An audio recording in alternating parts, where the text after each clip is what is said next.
Love is patient. Love is kind. I think different people will take away different things. I really kind of hope, it's designed to be an immersive, subjective experience, and I hope it feels like you're in it when you're in it and living it with them and feeling a lot of things. And I hope you get out to the end of it and have a lot to think about. But at a base level, I really hope you just feel some empathy for the people, for the characters in it. I hope it never feels like it's judging and trying to understand and feeling a connection between these human beings. And I think communication is another big thing in it. I think it can be a cautionary tale for a lack of communication in a lot of ways. So yeah, that was a little bit of a theme I've been noticing too with some of these Q&As, getting a vibe of, especially between parents and children, on each side of how you communicate. It's been hard, hasn't it? How you doing with everything? I'm good. Honestly, original ideas were like when I was in high school, and it was just like images in my head and music and teens, and I didn't know what all that was. And then I think really for the better part of a decade, it's just been kind of brewing together piece by piece. A lot of it's autobiographical, there's like real stuff, and then fictional, then real, and it all wraps together into this big personal movie. So I think just living through a lot of things between myself, between loved ones, and then getting perspective on that, and then putting that all into something. And then other things in my life too, meeting Kelvin, who's the lead actor in it. It was extremely collaborative with him. I don't know, all these things kind of came together to where it was ready. I'm trying to give you the tools to succeed in this world. It's not easy out there. Everything I do is for y'all.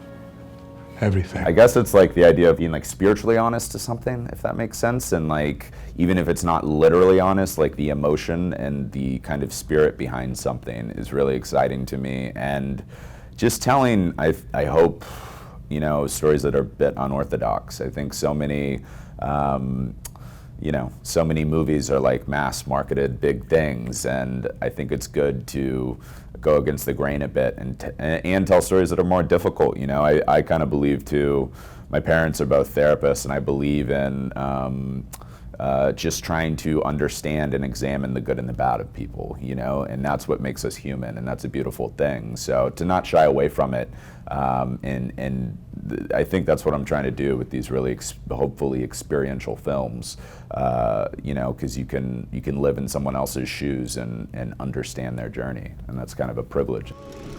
Everything's gonna be okay, all right? We're in this together. It was basically in that collaboration with Kel. So when we met a year ago before I started writing this, it was on my last movie, and we loved each other and wanted to make something together again. This was the thing that had been brewing, and I was like, I have this thing. It didn't have a name yet or character titles, but it had the broad outlines and the broad strokes. And Kel was like immediately attracted to Tyler.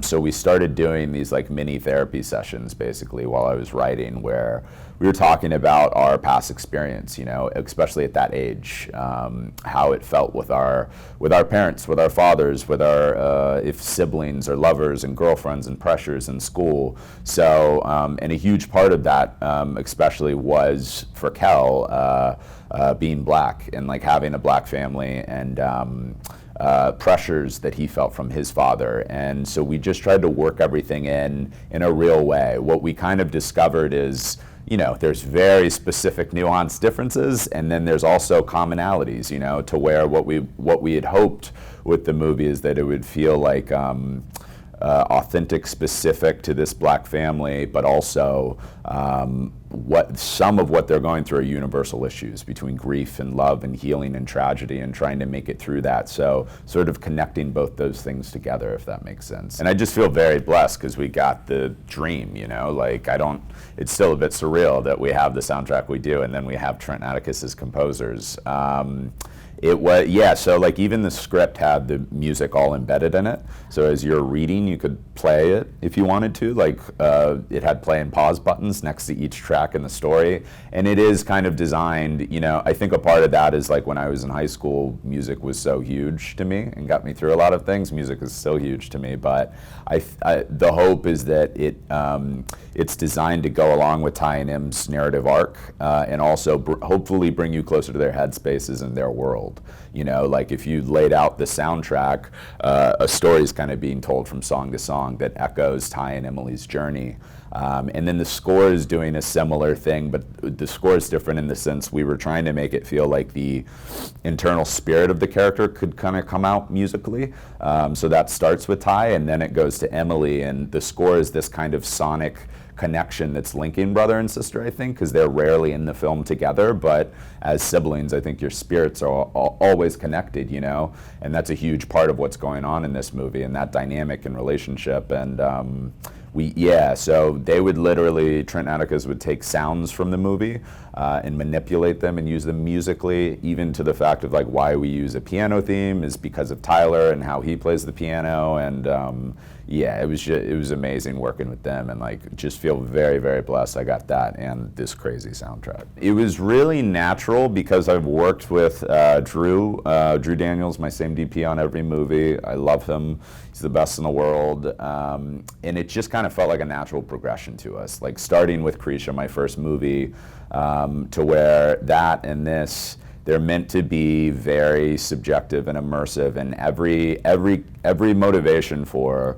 camera movement or lack of movement or aspect ratios or anything is to get you in the headspace and spirit of Tyler and then of Emily.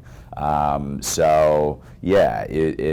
that can be a lot of things. That can be spinning in a car because that's what their love feels like and that's what that freedom feels like, or it can be the camera's locked off and not moving at all because this person feels isolated and their world is just broken and falling apart. The goal is to feel like either you're literally like the character, or you feel you're right in the room with them, even if they're on a bench. Like, and we'll with the sound too, we'd put atmospheres in the rears to try to make it feel like you're just sitting there at that lake with them. And that's the whole goal of the movie, to feel like you're just in their headspace or there in that room with them or environment, you know. I just like love collaboration, you know. So, and it started with Kel in that unorthodox manner, and I just tried to spread that with every actor to where as collaborative as they want or don't want, to where it could be anything. It could be sort of like going back through the script, getting notes and then rewriting stuff, to them surprising me on the day and doing new stuff with a scene, to just changing language subtly inside a scene. It could be anything and everything, basically. I still haven't literally watched the movie with an audience, but I can, easily get a vibe from like doing an intro, then coming for the Q&A and talking to people. It's been really amazing. What I have noticed is the people that connect with it hardcore. I don't think the movie's for everyone, but I think who it's for, they really, really connect. And I've had some of the most beautiful, humbling experiences I've ever had with a film, talking to some people and vibing with some audiences. Yeah, I think like if you want to make films, you have to go all in, and if you do, it will happen when it's meant to happen. And the other thing is just do you, like find your voice, especially if you have your own unique personal stories. Like no one else can duplicate or manipulate you. You're a single, important, powerful person. So find your voice and have drive, and don't give up, and it will happen when it's meant to happen.